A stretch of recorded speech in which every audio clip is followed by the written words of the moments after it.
네, 프로의 시선 이어왔습니다. 이번 한 주 시작을 월요일에서 힌트를 얻을 수 있었을까요? 점점 장중 저점을 낮춰가는 시장 분위기 안에서 어떻게 봐야 할지 두 프로의 의견에 귀 담아보겠습니다. 김덕호 주식회사 플래처 대표, 차용주 MTN 전문위원입니다. 두 분 어서 오세요. 네, 장중 저점을 더 낮춰가면서 지난주의 저점을 코스피는 깼습니다. 2355선, 오늘 장중 저점이자 지금 현재가랑 비슷하고요. 지난 금요일에 장중 저점이었던 코스닥의 저점은 759선, 오늘 763선의 현재 흐름 보이고 있습니다. 이제 워낙 매파적 이야기에 시장이 우리 내부 이슈 그리고 미국 쪽 이슈에 굉장히 민감하게 지난 한 주 내내 움직였잖아요. FOMC 전 블랙아웃 기간에 들어가 있습니다. 그래서 힌트 얻기가 좀 어려울 수 있는데 계속해서 금리 민감도 높다고 보세요. 이번 주 가장 중요한 게 뭘까요, 김 대표님? 사실 지금 가장 중요한 거는 전쟁 확전 가능성이 얼마나 높아지냐 이 부분들이겠죠. 지금 금리 관련된 부분들은 사실 이번 다가오는 11월 FOMC에서는 동결 가능성이 99% 이렇게 나오고 있다 보니까 아무리 블랙아웃 기간이라고 하더라도 사실 큰 증시에 영향을 주지는 못할 거라고 판단을 하고 있고요. 오히려 이제 국내 증시가 좀 빠졌던 원인은 지금 이제 한국은행이 마찬가지로 금리 동결을 6번째 하다 보니까 여기에 이제 매물들이 좀 계속 공격적으로 나오고 있다라고 보시면 좋을 것 같습니다. 문제는 이제 지금 이스라엘하고 팔레스타인 지역에서 실제로 이제 확전이 안 되기를 바라고 있음에도 불구하고 이스라엘 같은 경우에는 마찬가지로 이제 민간 지역에 대해서 폭격도 마찬가지로 진행을 하고 있고 팔레스타인도 마찬가지로 하마스가 마찬가지로 이런 어떤 테러 행위를 지금 계속 자행을 하고 있다 보니까 여기 이제 시장에서는 아무래도 전쟁이 확전될 가능성을 어느 정도 지금 이제 신중하게 보고 있다라고 좀 판단이 되고 있고요. 이 부분은 이제 지난번 제가 말씀드렸다시피 지금 이제 연준의 움직임을 계속 관찰하고 있던 패드워치 같은 경우에도 지난 12월 그러니까 이제 9월 18일 날 제가 그 패드워치에서 앞으로 12월 FOMC 때 금리 동결 가능성이 몇 프로 정도 되느냐라고 추적을 해봤더니 한 61% 정도밖에 안 됐습니다. 근데 오늘 이제 아침에 또 다시 확인을 해보니까 동결 가능성이 74%까지 올라왔다는 거죠. 이 말은 지금 현재 시장에서는 마찬가지로 이번 전쟁으로 인해서 발생할 수 있는 변동성이 워낙 커졌고 이러다 보니까 미국 내 자금 동향에서도 마찬가지로 금리를 함부로 올리지를 못하는, 즉 이제 물가 상승에 대한 압박이 다시 높아질 수 있다는 부분이죠. 그러다 보니까 이제 사실 우리 증시에서는 실적주를 잡아가야 된다, 금리에 대한 리스크는 없기 때문에 어떻게 보면 IT주에 기회가 있을 수 있다, 이렇게 보시는 분도 계시겠습니다만은 지금 이제 반도체 종목 같은 경우에는 사실 이제 미국이 대중국 수출 관련된 부분에서 제재를 워낙 강하게 하고 있고 이러다 보니까 미국에 있는 마찬가지로 반도체 기업들도 지금 사실상 실적을 빠르게 반등을 하기는 어려울 것이다라고 판단하고 있습니다.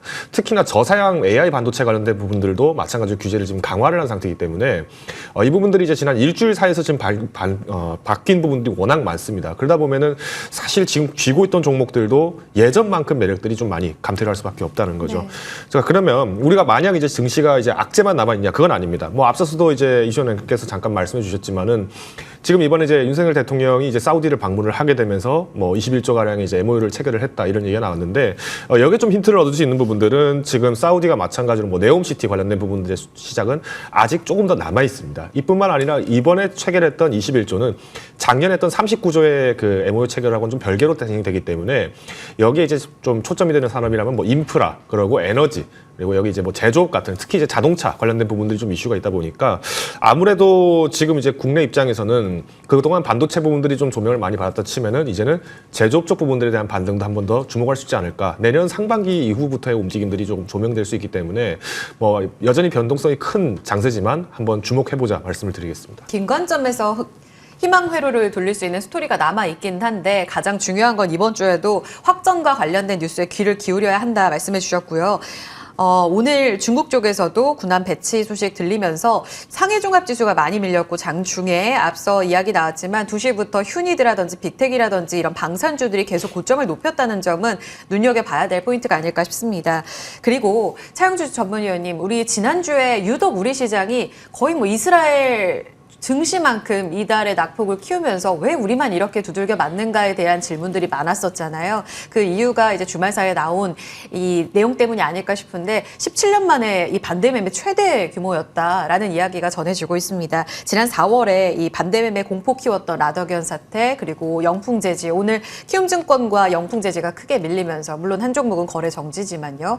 이 공포가 그럼 우리 증시의 발목을 잡는 재료로 계속 이어질까요? 지수가 밀릴 때마다 이것은 좀 조금 아직은 해소돼야 될 문제다라고 말씀드릴 수가 있겠습니다. 지금 방금 확인해 보니까 신용잔고가 여전히 18조 5천억입니다. 그러니까 우리가 9월 말 현재 신용잔고가 20조였고요. 그게 이제 10월 중순까지 18조 5천억, 1조 5천억이 줄었습니다. 그런데 일주일 사이에 전혀 줄지가 않았다라는 거죠. 그러면 그 사이 증시가 어땠느냐? 별로 변동성이 그렇게, 그러니까 이제 지수가 밀리지는 않았었어요. 그러니까 약간의 반등세를 나타내면서 올리긴 했습니다만 제가 이제 말씀드리고자 하는 요지는 지수가 밀릴 때마다 신용에 대한 트리거가 계속 생긴다라는 거죠. 근데 만약에 오늘 저점을 또 깨고 내려가게 된다라면 신용 문제가 더 발생할 수 있다라는 거죠. 일단 일부 전문가분들께서 신용은 극단적으로 최소한 한 17조 정도까지는 줄어야 된다. 최근에 특히 코스닥 중심으로 신용이 많이 늘었기 때문에 역사상 처음이죠. 코스닥 신용이 코스피 신용을 추월한 게 이거가 줄어야 되는 그 관점에서 보면 한 1조 5천억 정도. 더 많이 보시는 분들은 한 2조 5천억 정도. 그러니까 16조까지 신용이 좀 줄어야 된다라고 보고 있는 거죠. 오늘 키움증권 문제는 심각한 것으로 보여집니다. 일단 영풍대지가 거래 정지 있는 상태인데 일단 거의 한 5천억 정도 손실 미수가 발생된 거 아니겠습니까? 이 금액을 이제 회수하긴 하겠죠. 근데 회수 과정이 쉽지는 않을 것으로 보고 이걸 손실 처리한다라면 지난해 키움증권의 영업이익이 9천억 정도였어요. 그러면 지난해 영업이익의 절반을 벌써 날려버렸다라고 우리가 볼 수 있는 거 아니겠습니까? 또 이걸로 끝나는 건 아닙니다. 지금 금융당국이 벼르고 있습니다. 네. 말씀하신 것처럼 지난 4월에 라더견 사태 이후에 다른 대부분의 증권사들이 지금 몇몇 종목에 대해서 신용을 줄여가고 있습니다만 오히려 키움증권은 신용을 확대했다라는 거 아니겠습니까? 이 부분에 있어서 지금 이제 좀 보고 있는 거죠. 이게 그냥 단순하게 금융당국이 키움증권한테 제재를 줬다, 엄포를 줬다 이걸로 끝나는 게 아니라 종합자산증권사로 가는 것에 대한 걸림돌이 될 수도 있다는 거죠. 지금 몇몇 증권사들, 지금 대신증권도 사옥을 매각을 하고 있고 미래에셋대우증권 같은 경우도 지금 현재 여러 가지 문제점이 나타나다 보니까 그 해외 부동산 PF 이런 얘기 나오다 보니까 지금 여의도 사옥을 팔겠다라는 거 아니겠습니까? 이러면서 자산을 보강하고 있어요. 이들의 목적은 단 한 가지입니다. 종합자산운용사로 가는 거예요. 그런 건데 지금 키움도 거기에 이제 들어가 있거든요. 근데 만약에 이것을 이제 허가권을 가지고 있는 금융당국이 키움증권에 대해서 조금 뭔가 괘씸죄 뭐 이런 것들을 적용하게 된다라면 미래에셋대우나 대신증권 같은 경우는 자산을 보강함으로써 이 문제를 비껴나갈 수 있지만 키움증권은 이것도 별개의 문제거든요. 이렇게 된다면 종합자산운용사에서 탈락하게 되면 이거는 앞으로 그들이 그 사세를 확장해 가려고 하는 것에 대한 걸림돌이 될 수 있어요. 단순하게 우리가 그 영풍재지로 인해서 몇천억 손해를 봤다 이게 문제가 아니에요. 네. 그렇기 때문에 키움증권 사태는 일파만파 보셔야 되지 않을까 싶습니다. 자, 그리고 또 한 가지 마지막으로 말씀드리면 미수금이 지난주 같은 경우 5천억까지 늘었죠. 평균 한 500억 정도 수준에서 10배가 늘었습니다. 네. 반대 매매가. 근데 여러분들 생각해 보시면 반대 매매를 저도 증권사 다닐 때 보면 여러 가지 이제 반대에 맞는 상황들을 보면 반대 매매는 정말 극한 상황에서 맞는 거예요. 많은 분들이 돈을 메꾸든지 주식을 전날 팝니다. 그런 반대 매매 다음날 하한가로 나가기 때문에 정말 이건 눈 감고 나가는 거거든요. 그러면 제가 미루어 짐작한 건데 제 내피셜인데 5천억 정도 반대 매매 나가면 그 10배 이상이 전날 팔렸다라고 봐야 될 것 같아요. 그렇게 된다라면 지금도 이러한 수준의 물량들이 장 막판에 지금 이제 계속해서 쏟아지기 시작할 가능성도 있다라고 봐야 될 것 같아요. 그래서 이 문제는 쉽게 해결되지는 않을 겁니다. 단순하게 일단은 이달 말, 다음 달 초까지는 변동성에 대한 대비를 하셔야 되지 않을까 싶습니다. 하나만 더 여쭤보면 차 의원님, 그 증권주들에 대해 투자 심리 위축이 불가피하고 방금 말씀하신 대로 종합자산운용사로 커가는 데 있어서 걸림돌이 되면 업황 전체에 대한 악재잖아요. 지금 오히려 중립으로 낮춘 증권사들의 이런 리포트도 나왔거든요. 증권주 일단은 보수적으로 다 봐야 됩니까? 근데 다 그렇지는 않습니다. 어차피 키움증권 개별 악재다라고 말씀드릴 수가 있겠고 다른 증권사들 입장에서 보면 이미 리스크 관리가 들어가 있는 상태고 지금 이제 증권주 입장에서 보면 여러 가지 이제 해외 부동산 PF 문제라든지 아니면 지금 이제 ELS 문제, 네, ELS 원래 문제, 악재도. 원래 악재들이 심각합니다. 네, 그리고 이제 네. 거래량이 줄어들었다라는 거 네. 이런 부분들을 이런 악재로 봐야지 이 키움증권 사태가 다른 증권사로 간다라는 것은 그거는 조금 약간 기우다. 오버가 아니겠나 싶습니다. 알겠습니다. 다음 특징 종목들 하나씩 여쭤볼 텐데요. 오늘 사실 600개 살짝 넘어가는 개수의 종목들만 올랐고 전체적으로 하락했습니다. 시장 분위기가 장중 저점을 더 낮춰가는 분위기로 진행이 됐기 때문인데 그 안에서 최근 약세장에서 꽤 저점 방어가 되는 쪽이 바로 셀트리온 그룹주입니다. 오늘 게다가 이슈의 중심에 있기도 했죠. 제약을 제외하고 셀트리온 그리고 헬스케어 합병안 가결이 됐습니다. 게다가 이제 미국의 신약 판매 허가 획득을 했죠. 램시마 SC와 관련된 호재까지 전해졌습니다. 근데 주가가 시가에서 고점되면서 사실상 오늘은 좀 실망스럽다. 셀온으로 봐야 될까요, 김 대표님? 일단은 우리가 한번 셀트리온 관련된 이슈가 좀 최근에 나왔던 것 중에는 아무래도 합병은 사실상 가능성이 높다라고 다들 예상을 하셨을 겁니다. 왜냐하면 지난 10일자죠. 그러니까 10일에 이제 뭐 의결권 행사 관련돼서 뭐 글로벌 양대 자문사였던 뭐 ISS라든가 뭐 글래스루이스라든가 이런 두 자문사가 합병을 약간 권고하듯이 이렇게 얘기를 했습니다. 긍정적이다라고 이렇게 의견을 얘기를 했었는데 이 얘기가 발표되자마자 이제 패시브 자금들이 사실은 어떻게 보면은 뭐 추종을 할 수밖에 없는 입장이 되겠죠. 그러다 보니까 자연스럽게 뭐 이번 임시주총에서도 뭐 97%가 이제 뭐 합병에 동의를 하겠다, 뭐 이렇게 얘기 찬성을 한다 이런 얘기가 나왔는데 이제 우리가 이제 조심하셔야 될 거는 뭐냐면은 지금 이제 이 합병이 진행이 되다 보니까 이제 사실은 뭐 기존에 있던 뭐 서정진 회장이 갖고 있던 뭐 헬스케어 관련된 부분들 지분이라든가 이런 것들이 조금 뭐 아직까지는 논란이 좀 있을 수 있다라는 게 시장의 반응인 것 같습니다. 우선 이제 지금 조심스러운 게 뭐냐면은 지금 합병 자체는 이제 가결이 됐기 때문에 진행이 되겠지만은 우리가 합병에 대해서 이제 마찬가지로 뭐 찬성한 사람이 있으면 반대 혹은 기권하는 사람도 있겠죠. 그 중 하나가 바로 국민연금입니다. 이 국민연금이 지금 셀트리온 지분의 한 7% 정도 네. 가지고 있는데 지금 현재 합병 여부에 대해서 뭐 반대 의사를 직접 표명하지는 않았지만 기권을 지금 행사를 한 상황입니다. 왜냐하면 국민연금 입장에서는 사실 지금 최근에 주가가 빠지는 부분들이 있는데 연금 수령에 대한 사람들도 있기 때문에 안정적으로 운영하겠다는 입장이면은 오히려 주식 매수 청권을 행사할 가능성도 있다라고 봐야 되겠죠.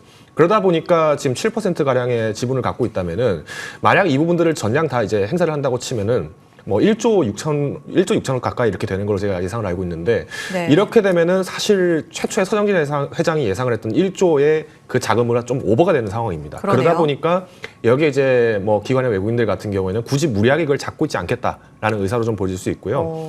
이미 이제 그 합병 법인 같은 경우에는 이제 상장을 이제 12월 28일 날, 그러니까 올해 연말에 진행을 하고 네. 신조 배정은 마찬가지로 1월 12일 날 내년 1월에 진행을 하게 됩니다. 그러다 보니까 뭐 당장에 지금 뭐 12월 FOMC가 어떻게 될지도 모르겠고 그리고 지금 뭐 국민연금이 주식 매수 청구권을 만약에 진행을 한다면은 뭐 11월 13일까지는 행사가 가능합니다. 그렇기 때문에 깜깜이 기간이 좀 제법 한 달가량 남아 있다 보니까 여기에서 무리하게 뭐 단기간에 어떤 차익을 본다 이렇게 보기에는 좀 어렵다라고 판단했겠죠. 그러다 보니까 뭐 아무래도 좀 매물이 오늘 조금 나온 것 같은데 우선은 이제 그래도 다행점은 있습니다. 아까 말씀드렸던 뭐 서정진 회장이 갖고 있던 뭐 지분 중에서 지금 혼외자 이슈가 올해 상반기에 좀 얘기가 나왔지 않습니까? 이 부분들은 오히려 이제 합병이 되면서 좀 경영권 리스크라든가 이런 건 많이 줄어든 건 사실이지만 우리가 이제 뭐 종목 대응을 하는 입장에서 좀 말씀을 드리자면은 뭐 무리하게 지금 이런 시점에 좀 더 포지션을 늘려서 뭐 한 주 더 받겠다 이런 네. 전략보다는 꾸준하게 관찰을 하실 단계라고 저는 판단하고 있습니다. 알겠습니다.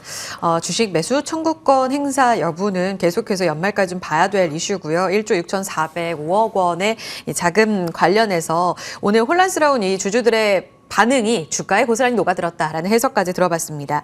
특징주 안에서 앞서 브리핑에서도 들었던 자동차 쪽도 볼게요. 사우디 이슈로 봐야 될지 또 시장 안에서 꽤 선방을 했었던 종목 현대차인데요. 지난 금요일에 외국인들이 좀 많이 팔면서 급격하게 좀 조정을 받고 오늘은 0.9%가량의 상승을 보이고 있습니다.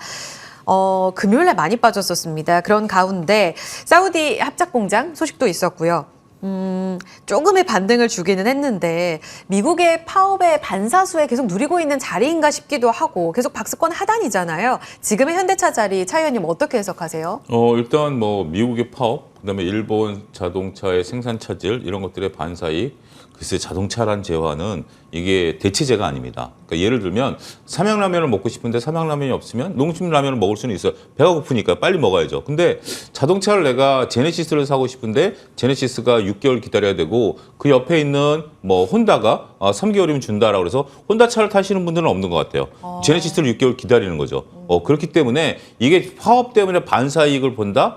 뭐 저는 그런 도식은 조금 이 자동차가 갖고 있는 재화가 갖고 있는 특성이 다를 수밖에 없다라고 말씀드릴 수가 있겠습니다. 남성분들 느끼실 거예요. 내가 정말 꽂힌 자동차는 1년이건 기다리지 그 사이에 다른 자동차를 산다? 이거는 좀 현실성이 좀 떨어진다라고 좀 말씀드릴 수가 있겠죠. 가장 중요한 것은 차 판매가 좀 둔화되고 있고 일론 머스크가 한 얘기가 굉장히 중요한 것 같아요. 차량 판매가 둔화될 수 있다라는 것은 모두에게 공통되죠.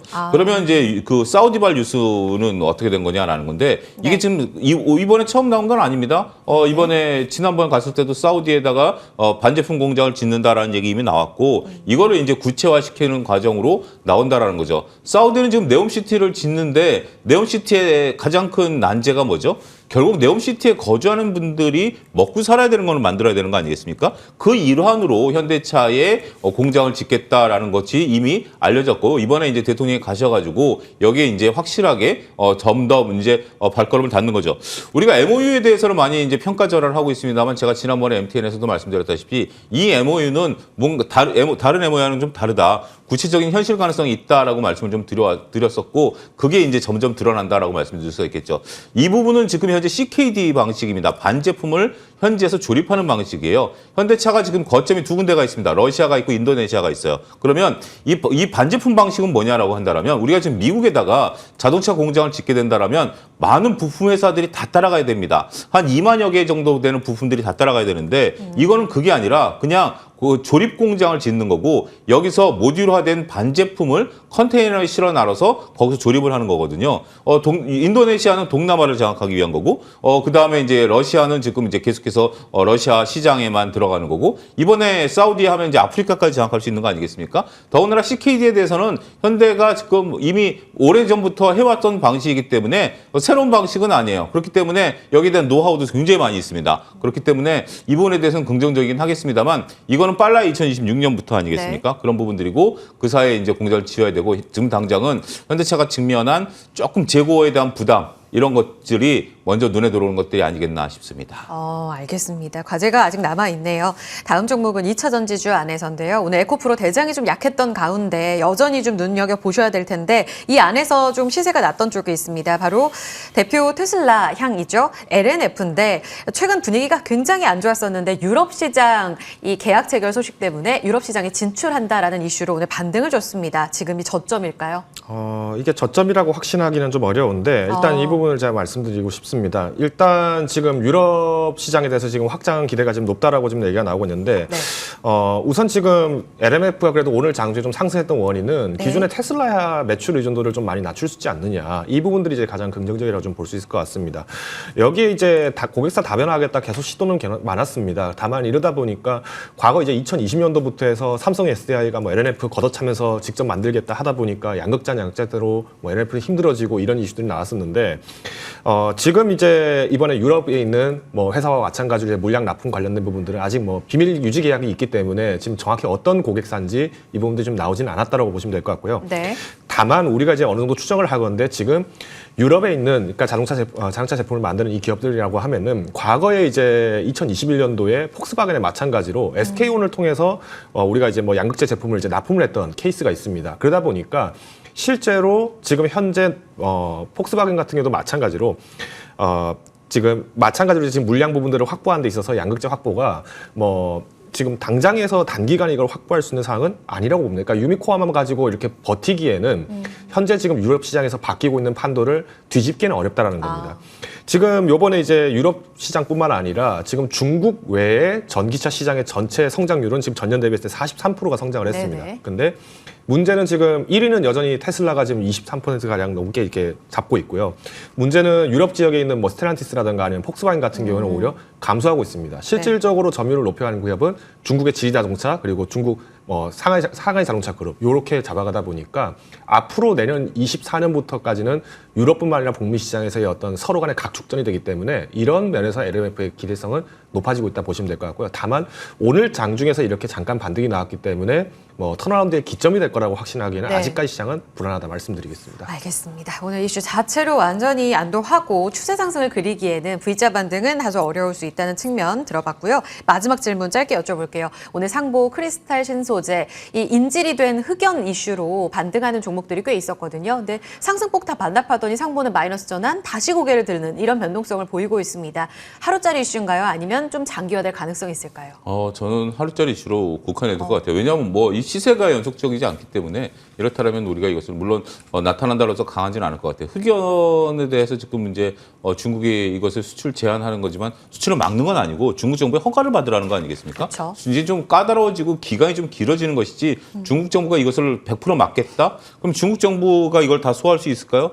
결국 그렇지는 못하기 때문에 이걸 갖고 자꾸 걸림돌이 되는 것이지 이게 딱 중단된다. 내일부터 수출 금지. 이렇게 보셔서는 좀 안 된다라는 거고 흑연이라고 다 같은 흑연이냐? 또 그게 아닙니다. 왜냐하면 우리나라에서 흑연이 나오거든요. 그리고 이제 인도네시아에서도 흑연이 나옵니다. 굉장히 많은 양의 흑연이 나오지만 우리가 흑연이라는 게 석탄도 그렇지 않습니까? 어떤 석탄은 조금 기름이 많이 돼 있고 어떤 석탄은 기름이 유기가 적고 뭐 이런 것처럼 흑연의 질이 다르다라는 거. 그리고 이제 우리가 이제 공장이라는 것이 A라는 제품이 특히 원재료가 문제가 생기면 동일한 뭐 흑연의 B라는 산지에서 나온 흑연을 대체한다? 이거는 현실성이 좀 떨어지는 거예요. 라인을 다 바꿔야 돼요. 테스트도 해야 되고요. 그렇기 때문에 이것에 따라서 대체제가 나온다라는 개념은 조금 우리가 테마 성격으로 그냥 이해하시면 되지 않을까 싶습니다. 알겠습니다. 대안 가능한 시나리오들이 있군요. 오늘 상승폭 반납에 대한 이유까지 들어봤습니다. 이렇게 특징주들 점검하면서 두 프로들 보내드릴게요. 김덕호 주식회사 플래처 대표, 차영주 MTN 전문위원이었습니다. 고맙습니다.